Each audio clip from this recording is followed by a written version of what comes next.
The name of the session today is What Would Happen If Howard, and Princeton Offered Courses at Every Title I High School in the US? That title actually undersells this program.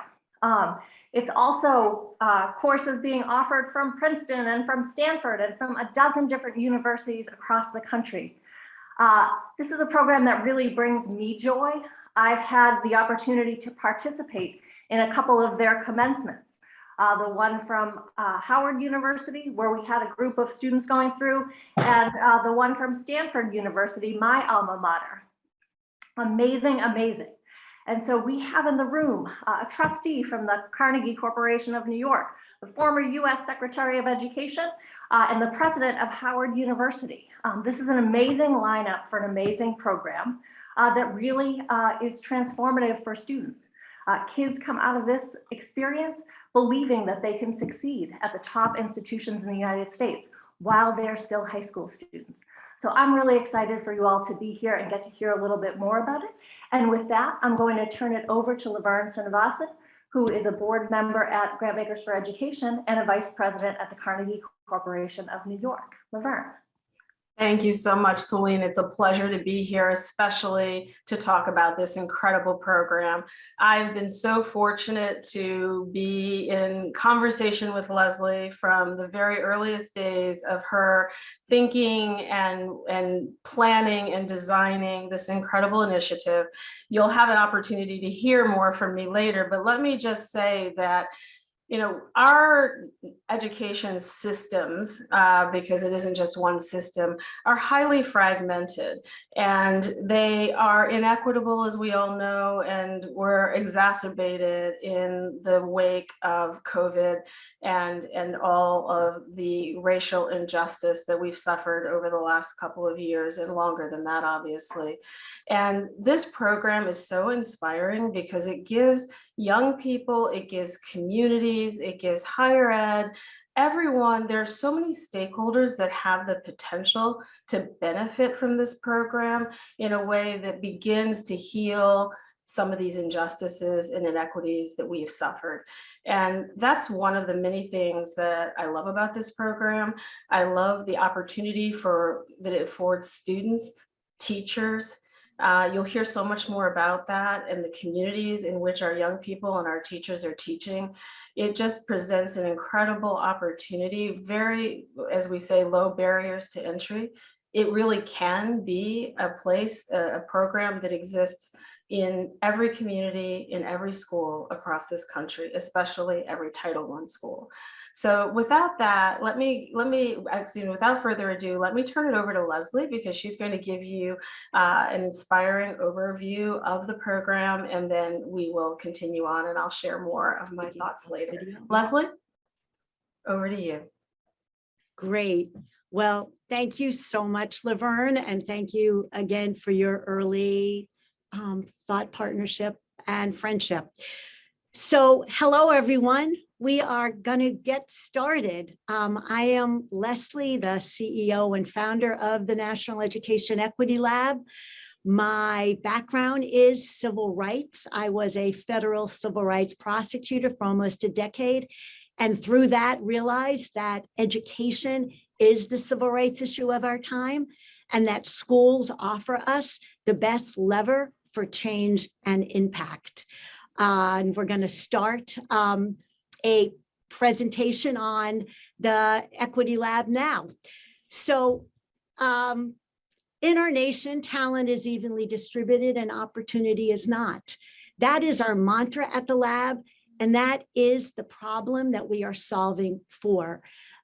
We do that by offering and partnering with top universities across the country to offer college credit bearing courses into teacher-led classrooms in Title I or Title I eligible high schools across the country. The goal of this is social and economic mobility. The goal is not to get all of our scholars, and you're going to meet a few of them shortly, into Ivy League. Many of them are. One student that we're hoping you'll hear from today is at a orientation session at Yale. But the goal is very different. The goal is to have our students have an opportunity to get into the best matched colleges for them and to provide them with the skills, the mindsets, and the credentials to be able to do that. So not so long ago, we were very honored to be featured on the front page of the New York Times. And that article talked about the courses and the great opportunities that the colleges were offering. But I think that the point that was really center of that piece that I think is so important, that she concluded, Erica Green, that the most important change from the many students and others that she interviewed is a mindset shift that is occurring among these students. And so she featured one young woman, Dejan Chase, who's from Navajo Nation in Gallup, New Mexico. She took a Harvard humanities course during our pilot. Her brother then said to her when she got an A in that class, you've got to reach higher. So she applied to Columbia, got a full scholarship, is a second-year student there now, and doing incredibly well. This young man is Donovan. He comes from Far Rockaway in New York City. He called the lab one evening and Ali Slack, our chief of staff, answered. And he said that he needed to drop out of the engineering college class that he was taking with us.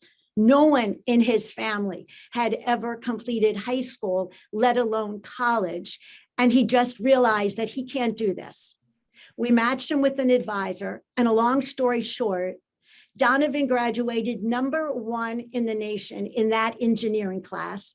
He went on to take 5 other courses with us, and he's now completing his freshman year at the University of Buffalo SUNY on a full scholarship with a 3.8 GPA.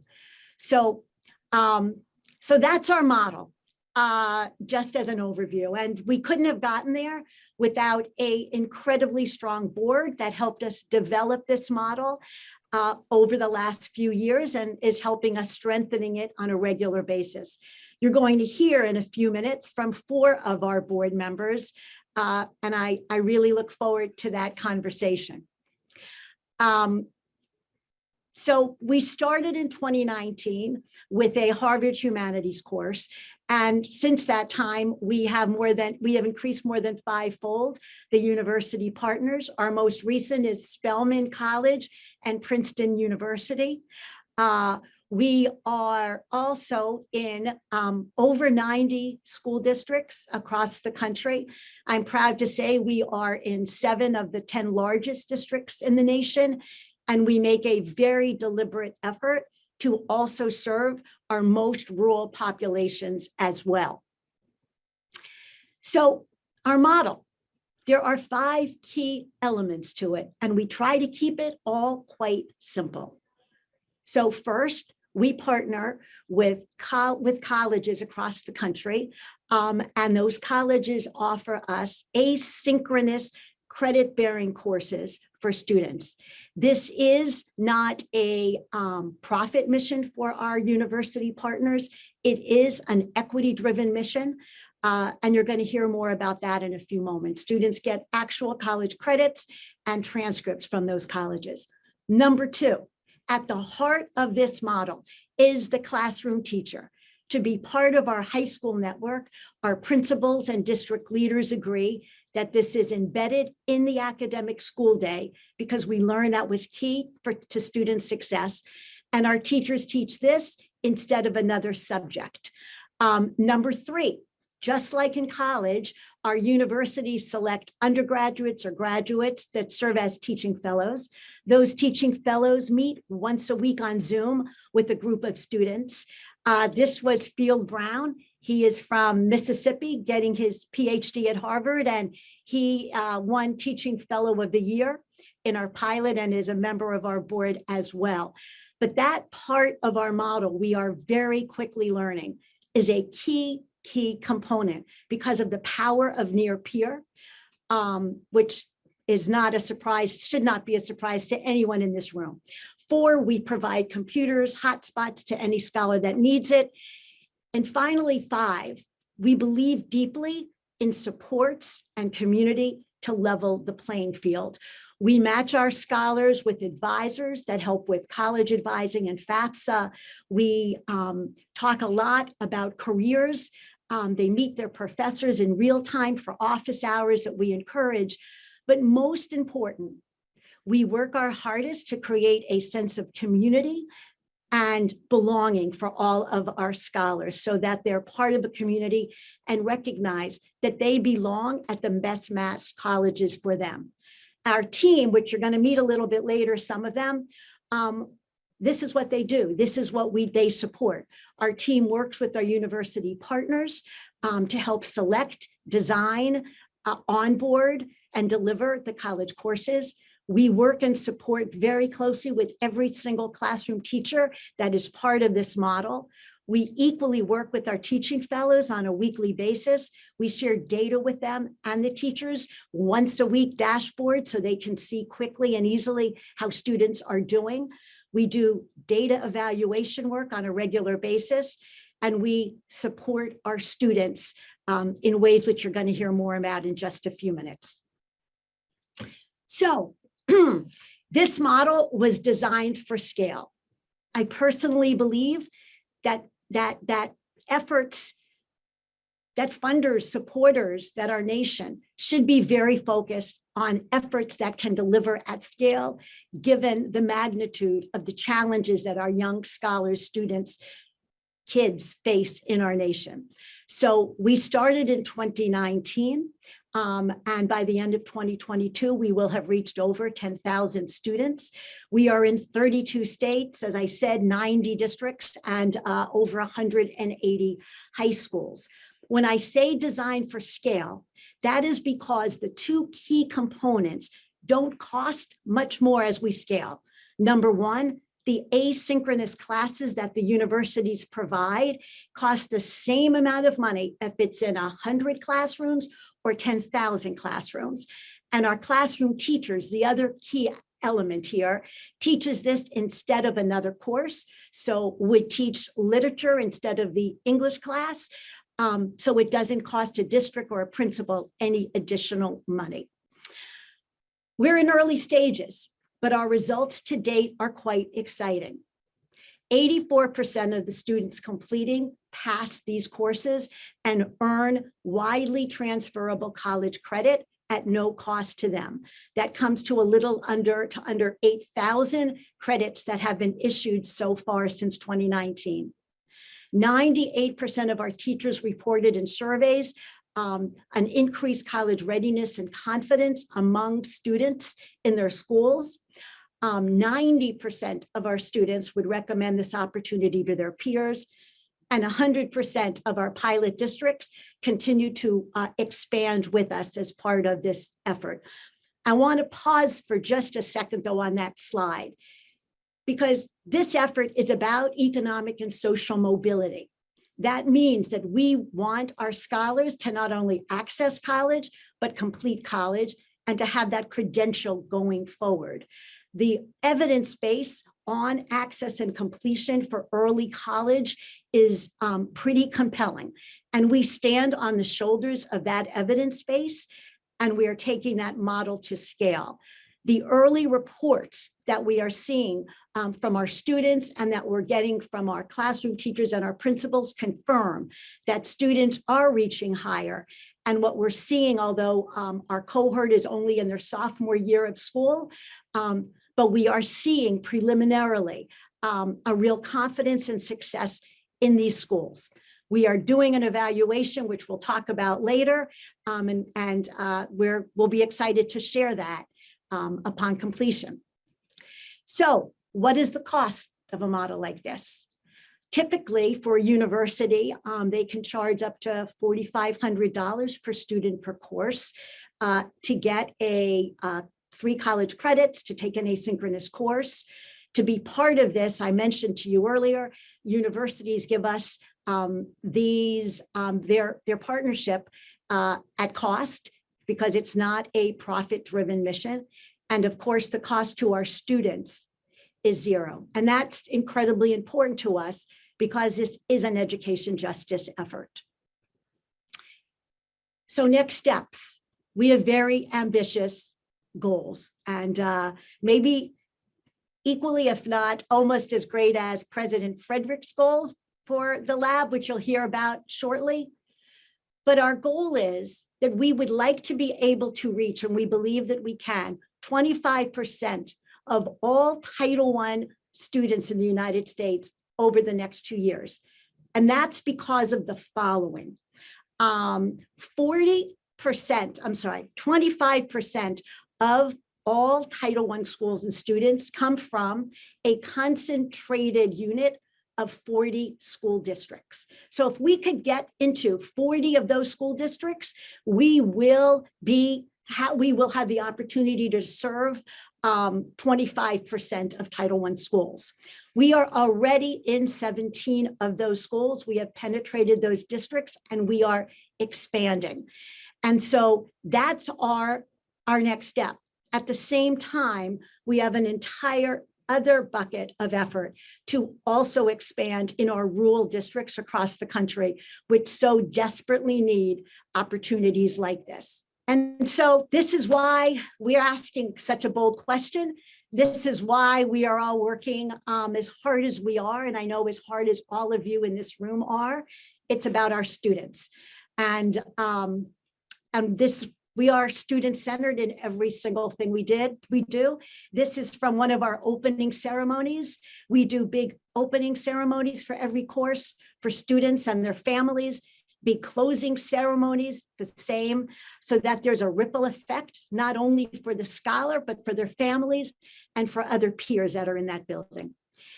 And so on that note of students, I'm really excited to now introduce some of our students and to turn this over to Judge Anne Claire William, who is a force of nature in so many ways. I know you've all seen her bio, but she was a teacher in a Title I school. She speaks powerfully about those days. She was a federal judge. She and I sit on the NAACP Legal Defense Fund together, which is where we first met. And we're just so delighted to have you. And she's a trustee at the Carnegie Corporation of New York. So Judge Anne, as you told us you like to be called, I'm going to hand it over to you to introduce our scholars. All right, so I'll take it away. And actually I have the easiest job and the most exciting job to introduce all of you to our 3 Equity Lab scholars. Samar Parham, previously at McKinley High School, Baton Rouge, now a freshman at Wash U in St. Louis.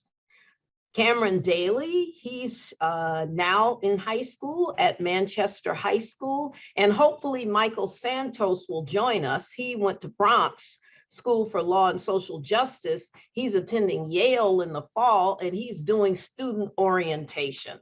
And so I want to first turn to you, Cameron, because you took your first course at Wharton. You got an A, and you said a light bulb went off. What was that light bulb, and how did it affect you the rest of the time you were in high school? Thank you for having me. Good afternoon. So I feel like that class really raised my self-efficacy for my whole entire school experience. So when I took that class and I received my first grade, I got an A. And I was like, wow, I got an A from the University of Pennsylvania in the Wharton School. I can go into my high school classes and do the same thing. So when I did that, I went back into my classrooms and I was like, okay, I have this motivation now to be the best person I can. So I went and I studied hard and I got an A in all my classes. Right. And before that, you were like a BC student, right? Yes. And yes. You didn't think you could handle it. And no, you would have never considered the school. So what did it do in terms of building your confidence, Cameron? So for me, it really reinforced me that if I really work hard, then I can reach my full potential.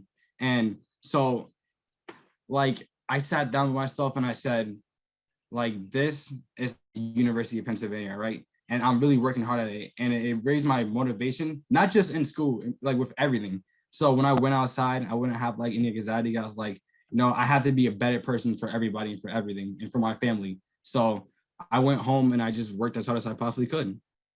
And then Samar, that happened to you too in terms of your focus. You were at a predominantly Black high school, and your school had a reputation, and these are your words too, that you're more likely to go to jail than college. And what did the lab prove to you? I think the lab proved to me that college was much more, I think, doable than what I'd been led to believe in the past. I know when I'm in high school, and I think when a lot of students are in high school, they hear all the time that college is going to be hard, is going to be difficult, it's going to be nothing like any of the education that we've experienced in the past. But then taking the equity lab course and taking a actual college design course taught by a college professor, it was not, I will say, the hardest thing in the world. It did teach me things about myself, about my time management, about my responsibility, but it let me know that college is much more manageable and doable than anything that I thought to believe before. And then to have Howard and Stanford and Harvard at your school, what was the impact at your school on the other students? I think the impact that it had on my school and the other students was that it allowed their ambitions to reach much farther than Baton Rouge. I know for us, a lot of the times when they do give us any options outside of high school, it is schools that are directly in the area, like LSU or Southern. Not to say that these are bad schools, but there is much more to the world than staying in Baton Rouge. And so having a school that is honestly one of the best in the country come to us and give us an opportunity, it's honestly amazing. And then it gives us the opportunity to say, hey, if I could do it here, I could definitely do it out there. And so I think that's something that students at my school need. And then Cameron, you took it even further because you have a little sister, right? And what goals do you have for your little sister and how are you helping her? And then share with us, because you took like a finance class, how that's helping your entire family move to a new place. So that really helped me and my entire family. So because I live in subsidized home living, and like my house is like broken down. There's so much like broken down things in my house. There's like trash outside, and this like all around a bad neighborhood. And like I felt weighed down by like where I live, and I felt like I couldn't escape. And so like my mom, my sister did too.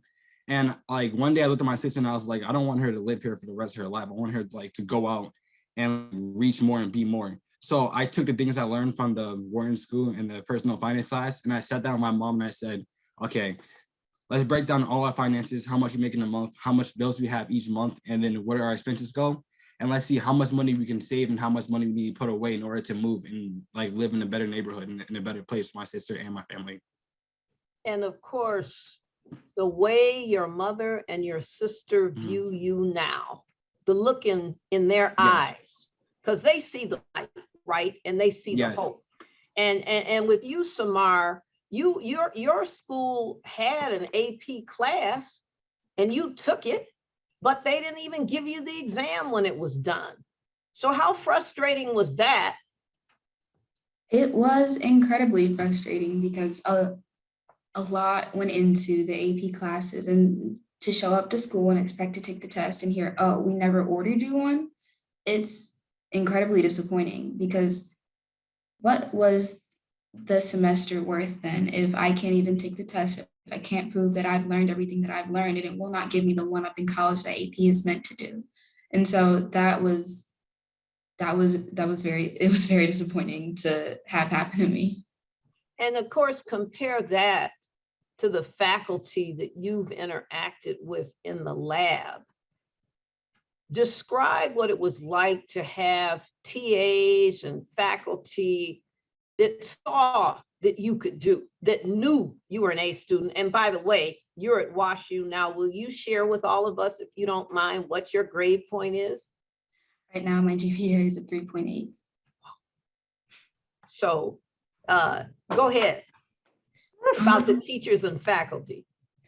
It felt honestly very refreshing to have teachers and faculty that existed and that cared about what the students wanted and what the students, I think, goals were. It's very hard to go to a school like McKinley and not feel heard when you want to say, I want to do something that's much bigger than this. But having Equity Lab, where what they are designed to do is to expose you to anything bigger than you've ever seen before, it's so refreshing for me as a student. And I think they've taken me so many places that I could not have imagined for myself had I not joined the lab and not gone through their course.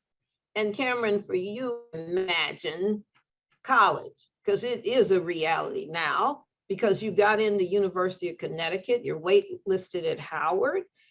You never would have considered those schools before, right? No.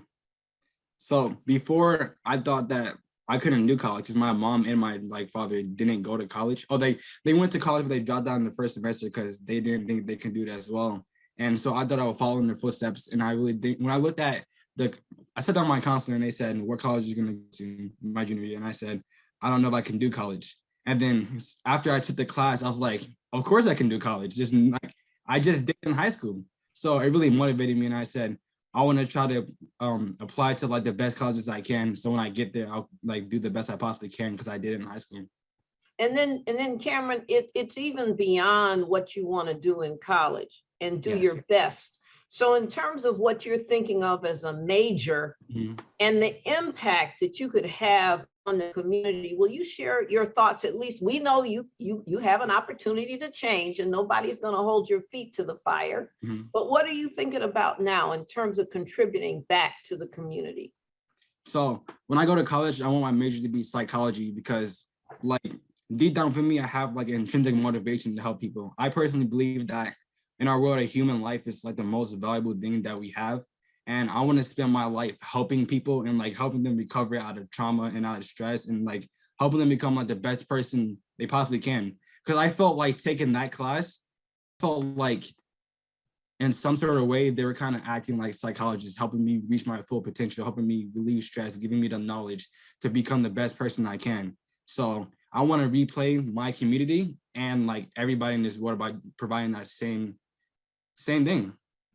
And Samar, why don't you comment about your major and how you too have developed leadership skills and you want to pass it on, the blessings that you've received.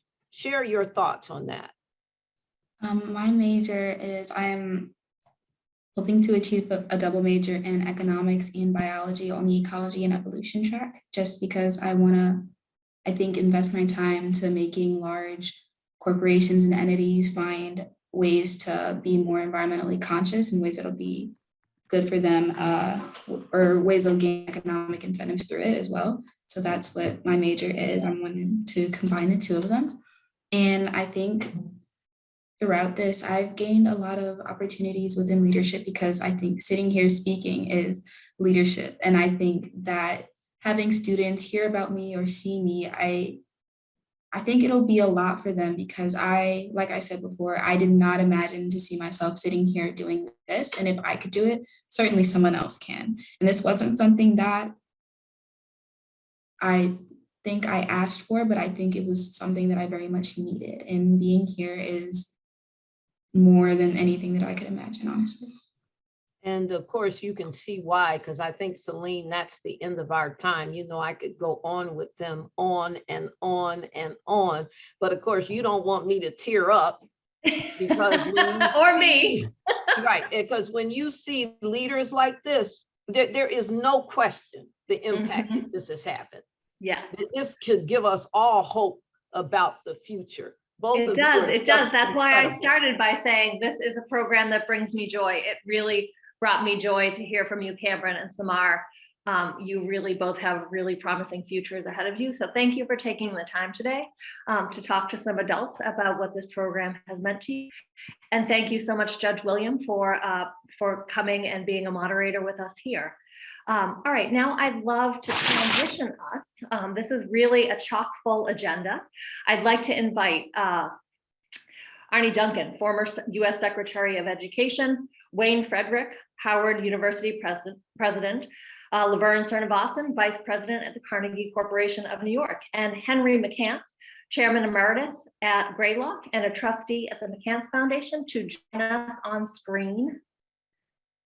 You all are just about the most high stature panel we've ever had here at Grantmakers for Education. This is just amazing. So I'd love to start by just kind of getting a little bit of a sense of why you all are involved in this program. And I'm going to start with you, Wayne. You were one of the first universities to adopt this program. Students have been able to take principles of criminal justice, environmental justice, and college algebra in partnership with you and Khan Academy. What was it about this model that led you to dive in like this, amid all else that's been going on in higher education over the past few years?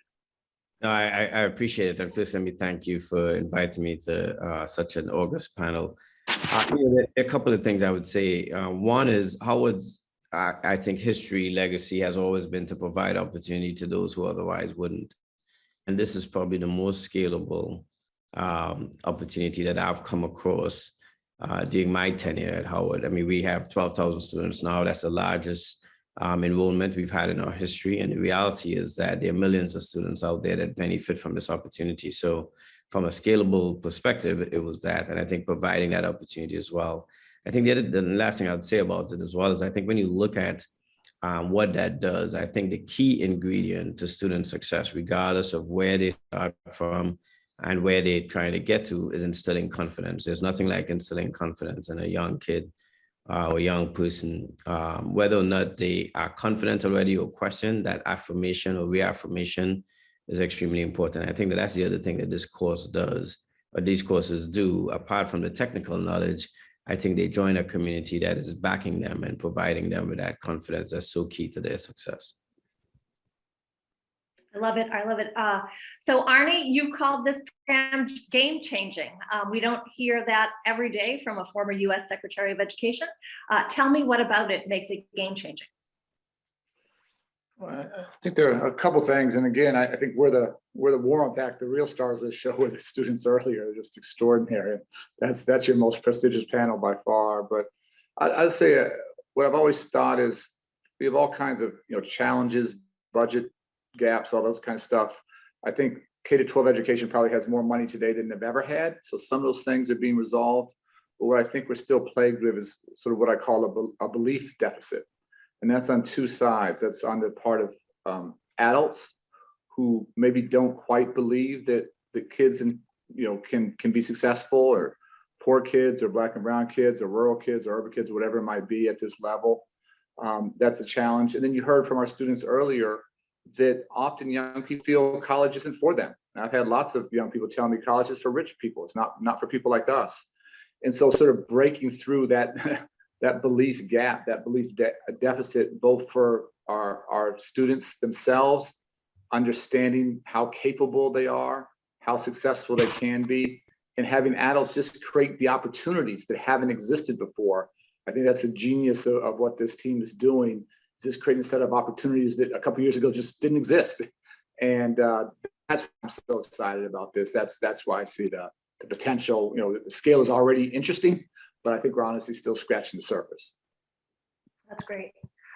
So Henry, let me turn to you. So you're in venture capital. You were a founding partner of Greylock, and you've invested early on in things like Khan Academy and KIPP. Talk a little bit about the due diligence process that you did to determine that this was a good investment. Well, thank you, Celine. So after 40 years as a venture capitalist, I've become a philanthropist. I have a small family foundation with my two daughters as fellow trustees. And we decided early on to make leveling the playing field and helping disadvantaged children as one of our major focuses, and the lever of education. And so we backed a number of good nonprofits. But I first heard about the National Education Equity Lab from that front page article in the New York Times, February a year ago. So PR is important. And as a venture capitalist, I've learned that if you get a choice between backing a project that has an A entrepreneur and a B business plan, or a B entrepreneur and an A business plan, you take the first one every time. So as a startup, which is what I view the National Education Equity Lab, all our focus of due diligence was on Leslie. And the people in this program have already seen her. They can relate to her. But what really focused me was that she's a domain expert on education, 8 years with Mayor Bloomberg, 8 years with President Obama. She is clearly smart. She is able to attract talent. Just look at the board of directors. And finally, she's passionate. And you put all those together, that's an A, social entrepreneur. Fantastic. LaVerne, so you all, the Carnegie Corporation of New York, were one of the first major investors. Talk to me about that decision, and especially talk to me about the potential for scale and how that factors into the way that you think about your investments. Thank you, Celine. And it's difficult to follow my fellow panelists, but let me just say that from the very beginning, when Leslie started telling me about this idea that she had that would be so impactful, it seemed, for students, was designed with students at the center. And you know, as I said early on in this conversation, our system is highly fragmented and inequitable, and you know, every institutional layer is its own special fiefdom, if you will, and not a lot about the current education system is really student-centered in its design, and trying to figure out the things that Arne and Dr. Frederick and Henry lifted up about opportunity and belief for young people and students was so central to this model that in and of itself was initially compelling. But as I dug into it further, it became clearer and clearer to me that it wasn't just the students who were going to benefit from this. As we've already heard, it was the communities in which this program would be offered that would feel like they were seen and worth it to others. That they deserved to have the opportunity, as Leslie has put at the top of this hour, that is all too infrequently available to the communities that our young people come from. We've just heard from the students.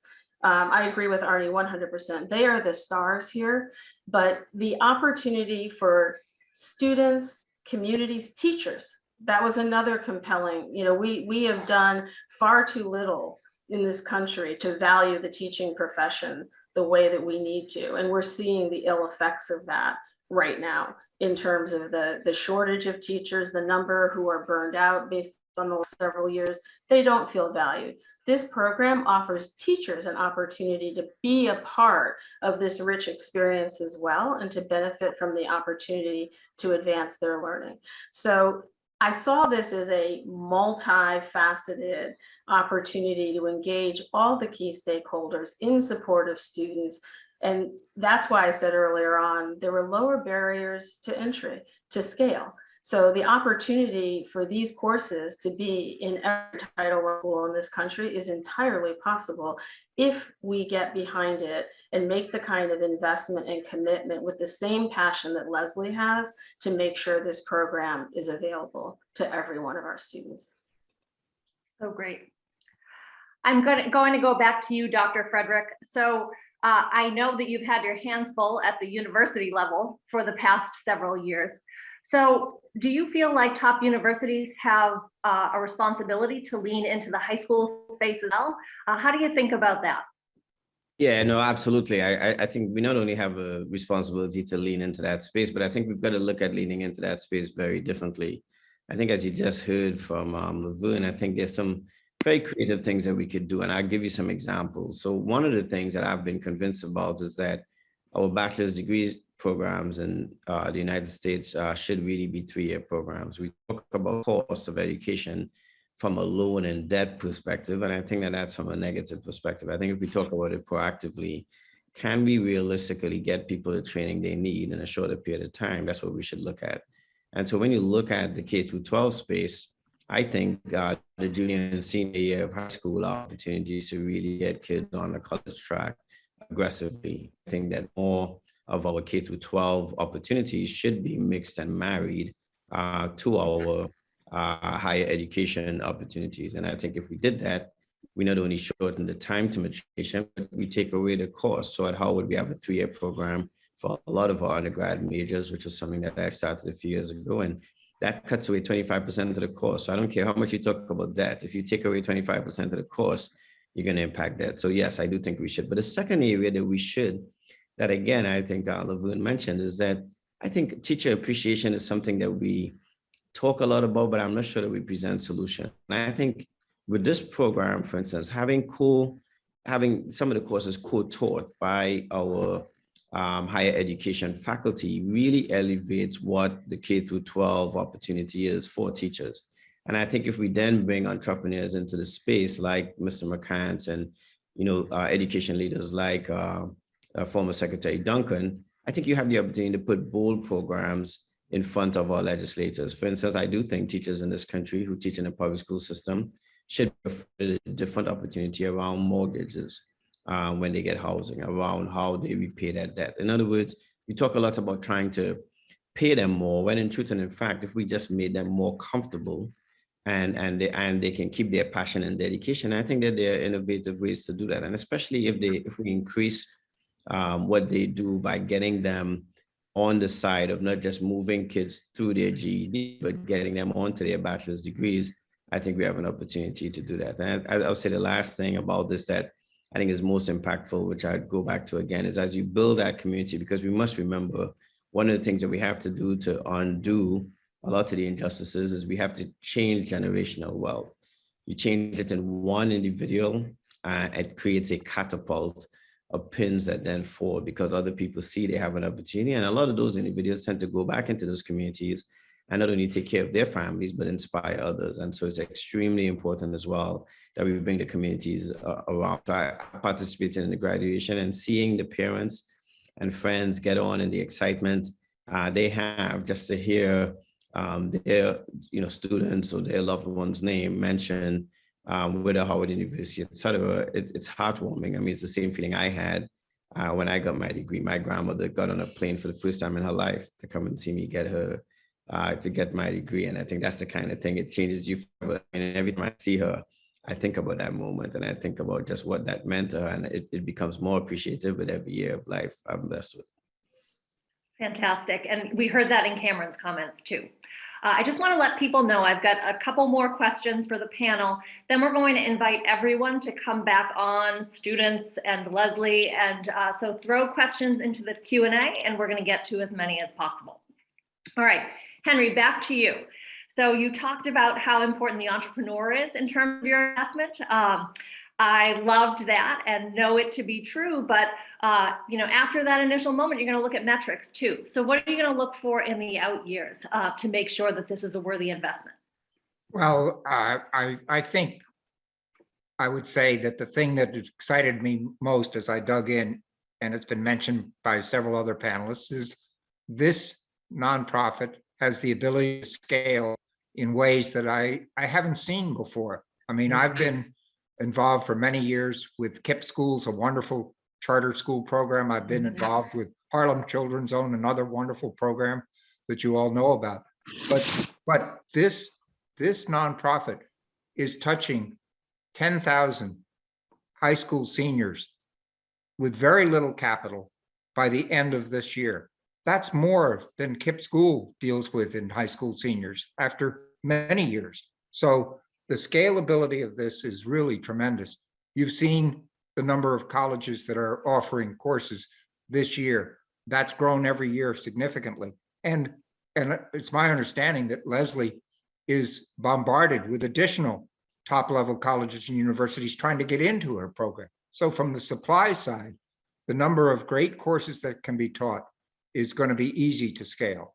On the demand side, many of the districts that she talks about have started with 5 schools or 2 schools. Miami started with, I think, 6. Now they're going to go to 12. New York City started with some schools. Now they're going to go to 150 of their community schools. This project can scale in a way that very few for-profit, never mind nonprofit projects in my career can do. That's what's exciting. Really exciting. All right, now Arne and LaVerne, you all have been fellow travelers with me for a very long time. I know your reverence for teachers, the caring and investment and prioritization that you've all both made on teachers. We are losing teachers at an incredible rate through COVID. Does this give hope? How does this fit into the future of how we educate students in high school? You know, Celine, you're absolutely right. This has been a passion focus on, you know, I often say education is a human-centered enterprise or endeavor. And so it needs to work for, yes, for all the students, of course, but also for all of those teachers and leaders who make it possible for students to have the kind of learning environment and experiences and opportunities that we're talking about here. And, you know, that opportunity in association with this program where they have an opportunity as teachers and leaders to experience, just like the students do, what the higher education experience can be for their students, to really believe that their students in their schools have every opportunity, just like they have, in order to be in those positions that they're in now, is, I think, absolutely critical. And the fact that higher education accordingly, right? We talked about K-12 teachers, but faculty in higher education, I was talking with Leslie about this just a few weeks ago, they too believe that they're learning and growing as a part of, as being a part of this program. They're learning about the obstacles that these young students face that they read about but didn't really know about and didn't have the opportunity to experience in this sort of close environment of being in a classroom with these young people. And the teaching fellows, I should have mentioned them earlier. I mean, this is a wraparound, incredible experience for all involved.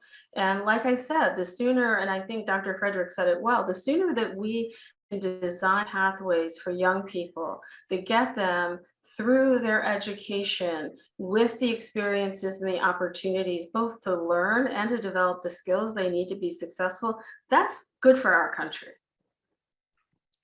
That's great. Arne, I can give you a different one. How about this? You've been involved in pathways programs and thinking about the connections between high school and post-secondary in the past. How is it different from or similar to other types of dual enrollment and pathways programs that you've seen? Well, I think you've heard from everybody just the scalability here that's really interesting. And I'm always looking for innovations that challenge the status quo, because I think the status quo doesn't work for far too many. And we've talked about some of the very, very real benefits for students. I just want to plant another seed before we go to other questions, that so much of how colleges are ranked and rated in our country is based upon how many people they don't serve. It's based upon how exclusive they are, not how inclusive. And a school like Howard University has some physical constraints. They can only, they're at 12,000. They can't serve 20,000 on campus. That's not possible. But this idea of serving more kids online and touching more lives and creating more economic and upward mobility, every university can do that. So you sort of think about, can we start to rank and evaluate colleges with a very different set of metrics, being how many students are you touching? How much opportunity are you creating? What are you doing to increase upward mobility, economic mobility, social mobility? And models like this, I think, start to create a different language in which we can start to talk to universities in a very different way, that we're no longer so impressed by how many thousands you don't serve. We really want to understand how you're stretching yourselves to serve many more who are absolutely deserve and need and warrant that opportunity. And Celine, if I could just jump in for a minute. So absolutely, and everybody come off video now. If you're on the panel, hop on. Yeah, so I've been involved in pipeline like my whole life. And we've done a lot on pipeline, high school, college students, trying to get them to consider careers in law. This is extraordinary because we've all struggled with how do we reach more? How do we reach more and how do we motivate? And that light bulb, because we knew the light was there, somebody just needed to turn it on. And the assumptions that are made about the kids in these Title I schools, as bright as they are, it's someone recognizing. You were talking about faculty. It gives faculty at the universities an opportunity to give back. because they want to know how can they really give back and to get really connected. So it's just like a win-win from every perspective. So I love it. That's so helpful. So Leslie, I'm going to put you on the hot seat because we have tons of questions about how is this different from dual enrollment? How is this different from early college? So I'm sure you get that all the time. I'm sure you're the best person to answer it. Give us the info. All right. So I see we have a bunch of different questions. Allie, our CEO, just sent me a handful of them. So how does this differ from dual enrollment and AP and lots of those programs that are so great? It's not a question of either or, it's and, right? You heard from Samar today, if the young woman from McKinley, that there are opportunities for dual enrollment with local schools, and that's great, but it shouldn't be all that there is, because exposing students in these communities to what our kids are exposed to every day and what kids outside of those communities are exposed to is mission critical if we're going to turn on, as Judge Williams said, and as Cameron said, turn on those light bulbs. So I think that's the answer to it. And we're seeing that districts that are active with dual enrollment, they are asking for this opportunity because they get how critical it is so that we can fight the problem of undermatching, fight the problems of low expectations by bringing schools like this in. So Sarah Jonas, I know I saw a hand up and then a note. I think it's from New York City, a question. Yes. Hi, Leslie. I'm not able to go off my video for some reason, but I'll go ahead and jump in with my question. So thank you so much. So I'm Sarah Jonas from the New York City Department of Education. And as was mentioned earlier, we have just loved working with the National Ed Equity Lab. The presentation today, by the way, has been great. And I want to especially shout out Cameron and Samar for sharing your experience with us, your leadership, your amazing accomplishments. Just thank you so much. And here in New York City, as was shared earlier, we've really been scaling up our partnership with the National Ed Equity Lab. And it's really powerful here for our students and teachers. So we started with 12 schools back in 2019. We expanded to over 50 schools, and next year we'll be more than doubling that to over 100 schools. And we do have, dual enrollment in early college and AP classes, but this is definitely very different. It not only advances college readiness for our students and attacks undermatching that Leslie just mentioned, but it also shifts mindsets, which is, I think, one of the most powerful impacts of this program. And our teachers love participating in it, which is a huge benefit. And by implementing the program in our community schools in New York City, we're also leveraging the power of school and community partnerships to help ensure that young people in the program get everything that they need to thrive socially, emotionally, and academically. And I want to give a big shout out to President Frederick, to you and Howard. Your courses have been truly transformative for our students here in New York City Public Schools. So my question is, which courses will you be offering next year? And as you expand, will you be able to recruit enough teaching fellows, which has been, I know, a key feature of the program and a really powerful support for both our students and our teachers here in New York City? So thanks very much. We're going to continue offering all three courses. We have a course in criminal justice. We have one in environmental justice that was kind of inspired by the Flint, Michigan public school system. And we have a course in algebra. There's a lot more I'd like to see. I think we have some great African-American study courses that are very powerful. I think there's an opportunity for history and political science courses as well. And so we certainly hope to expand. In terms of recruiting the teaching fellows, a lot of our students do a lot of volunteer work. And one of the things that we do want to get them in is recognizing that peer-to-peer engagement, because they often are just a couple of years removed from the young people that they can inspire, is very important. And so we certainly believe we would have a significant number of students who would be available. And I will take the opportunity to say that we want to see the scale, as Mr. McCance said. I mean, I hope that we would do as many as 1 million students across the country. We're happy with the progress with the public school system in New York, but let's also be very honest with ourselves. As Arne Duncan was saying, we all have capacity constraints, and this ability to touch so many students initially to get that pilot lit, as it were, is one that we can't pass up. Great. Leslie, I think there are a couple that if you could just do rapid fire. Some of the types of courses and subject areas, are universities generally accepting these credits for their incoming freshmen? And are you tracking what universities students then go on to attend? Yep. So we're going to share in the chat the courses that we are offering for next year. I believe there are over 17 classes that will be offered in humanities, in STEM, in social justice. As Dr. Frederick just mentioned, to try to solve the algebra gating problem, Howard and Sal Khan and the lab are partnering for a college algebra course. So, so there are a lot of really exciting courses, and all of those courses embed career pathways as well, because we recognize for engagement how critical that is. Oh, okay. Thank you. Someone from our team just put that up. So this is what our courses are going to look like in the 22-23 school year. In terms of teaching fellows and recruiting teaching fellows, spot on that question, because that is the element that we will need more and more teaching fellows as we expand.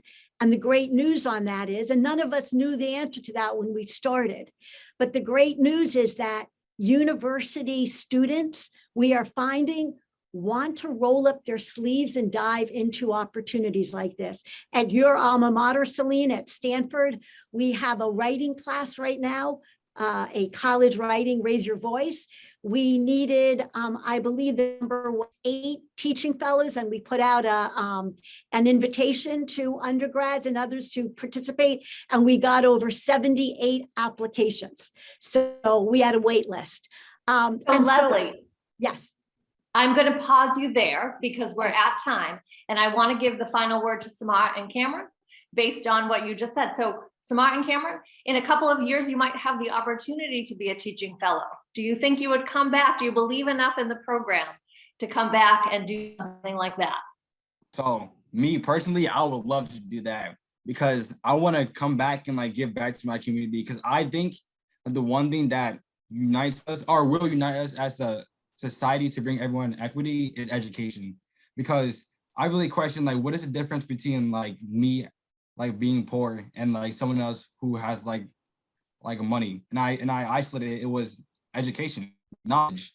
So I want to go back and say, no, I don't really care like how much money I make. I don't care like how much award I make. I want to go and I want to help people. And I think like the National Education Equity Lab is going to like help me do that. So if I like in like 2 or 3 years, I would 100% go back and do that, like in an instant. You are hired. Samar? Yes, I would also come back as a teaching fellow. I think it would be a really good opportunity, I think, to inspire another student to go down the same path that I did. And I think having a little bit more experience in college, I can also give some comfort to students who are unsure about whether or not college is going to be the right path for them. Awesome. Well, that's the right note to end on. I think the best way to speak to the value of a program is to hear from people saying they want to continue to participate in it.